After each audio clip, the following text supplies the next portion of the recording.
সংসদ ভবনে এসে তারেক রহমান কি বললেন, ভিডিওটা আগে দেখুন। আমি প্রথমবারের মতন বাংলাদেশ জাতীয়তাবাদী দল বিএনপি থেকে জাতীয় সংসদ সদস্য নির্বাচিত হয়েছে।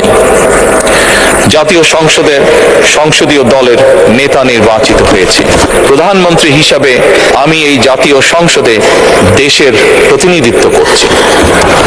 আমার রাজনীতি দেশ এবং জনগণের স্বার্থ রক্ষা করার রাজনীতি।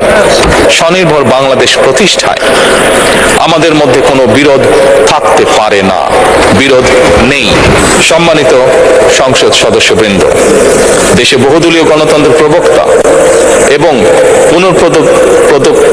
প্রবর্তক স্বাধীনতার ঘোষক শহীদ প্রেসিডেন্ট জিয়াউর রহমানের একটি উক্তির কথা আপনাদের সামনে আমি স্মরণ করতে চাই। তিনি বলেছিলেন, জনগণই যদি রাজনৈতিক দল হয় তাহলে আমি সেই দলেরই আছি। অর্থাৎ ব্যক্তি কিংবা দলের স্বার্থ নয়, জনগণের স্বার্থই সবচাইতে বড়। এটাই বিএনপির রাজনীতি। এই ভিডিওটা সর্বোচ্চ পরিমাণ শেয়ার করে সবাইকে দেখার সুযোগ করে দিবে।